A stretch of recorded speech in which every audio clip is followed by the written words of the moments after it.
सांगलीच्या कृष्णा नदीची पातळी आता 34 फुटांवर पोहोचली आहे। मगरमच्छ कॉलनी, सूर्यवंशी प्लॉट या ठिकाणी पाणी आल्याने येथील नागरिक आता स्थलांतरित करण्यात आले आहेत। आतापर्यंत 20 कुटुंब हे स्थलांतरित झाले आहेत। काही घरांमध्ये आता पाणी शिरल्याची माहिती। संध्याकाळपर्यंत आणखी पाणी वाढण्याची शक्यता या ठिकाणी आता वर्तवण्यात येत आहे। याचा आढावा घेतला आमचे प्रतिनिधी विजय पाटील यांनी। वारणा व कृष्णा नदीच्या पाणी पातळीमध्ये झपाट्याने वाढ होत आहे। त्यामुळे धरण पाणलोट क्षेत्रामध्ये मुसळधार पाऊस सुरू असल्यामुळे पाण्याचा विसर्ग मोठ्या प्रमाणात होत आहे। त्यामुळे तब्बल 18 ते 19 फुटापर्यंत कृष्णेची पातळी असणार आता ती 34 फुटापर्यंत गेलेली आहे।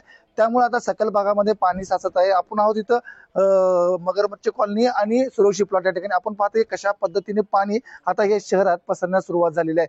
जर का मुसळधार पाऊस असा सुरू राहिला तर पाण्याचा विसर्ग मोठ्या प्रमाणात होणार आणि हेच पाणी आता लोकांच्या घरासह जाणार आहे। आता काही पद्धतीने लोक सुद्धा या ठिकाणी स्थलांतर करत आहेत, स्वतःहून स्थलांतर करत आहेत। आपण पाहताय की सुरक्षित प्लॉट या ठिकाणी लोक स्वतःचं साहित्य काढून घेत आहेत आणि गाड्यामध्ये भरत आहेत आणि या ठिकाणाहून जवळच नगरपालिकेची शाळा आहे, त्या पालिकेमध्ये स्थलांतर करणार आहेत। आतापर्यंत 19 कुटुंब आहेत, तब्बल 127 लोक स्थलांतर झालेली आहेत, स्वतःहून साहित्य घेऊन जात आहेत। या ठिकाणी जवळच आसपास प्रशासनाने यांची सोय राहण्याची सोय केली आहे, त्या ठिकाणी हे स्थलांतर होत आहेत।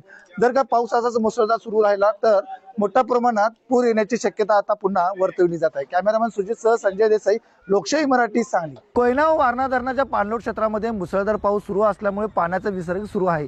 त्यामुळे तब्बल कृष्णा नदीची 18 फुटावरची पाणी आता 34 फुटापर्यंत पातळी गेलेली आहे। आपण पाहताय मी आहे ते सांगलीच्या कृष्णा नदीच्या या ठिकाणी तब्बल 34 फुटापर्यंत ही कृष्णेची पाणी पातळी गेलेली आहे। वारणा आणि कोयना धरण पाणलोट क्षेत्रामध्ये होणारा पाण्याचा विसर्ग आणि सततचा पडणारा पाऊस यामुळे सांगली जिल्ह्यातील वारणा आणि कृष्णा नदीला नदीच्या पाण्यामध्ये पातळी वाढत आहे। कृष्णेची पाणी पातळी तब्बल 34 फुटापर्यंत जाऊन पोहोचली आहे।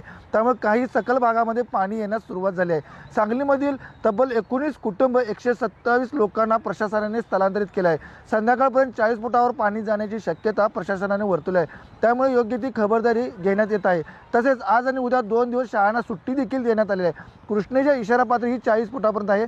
त्यामुळे आता ही पाण्याची पातळी इशारा पातळी गाठत आहे। त्यामुळे प्रशासनाने नदीकाठच्या लोकांना सतर्कतेचे आदेश दिलेले आहेत। कॅमेरामॅन सुजित सह संजय देसाई, लोकशाही मराठी, सांगली। सूर्यवंशी प्लॉट मधून जवळपास 17-18 कुटुंब स्थलांतरित होत आहेत आणि महापालिकेतर्फे त्यांना वाहनाची व्यवस्था करण्यात आलेली आहे। तसेच निवारा केंद्र 2 ठिकाणी आपले चालू करण्यात आलेले आहे, मार्केट यार्ड आणि रोटरी क्लब मध्ये। त्याप्रमाणे सध्या महापालिकेतर्फे सगळं कारवाई सुरू आहे। लोकांचं पण सहकार्य आहे। सूर्यवंशी प्लॉट मधले जवळपास 60-70 लोक स्थलांतरित झालेले आहेत। आरवाडी पार्क आणि इथली पण मला वाटते 50-60 लोक असतील, टोटल 130च्या आसपास असतील। लोकशाही मराठी, ऐका, पहा, जागरूक रहा।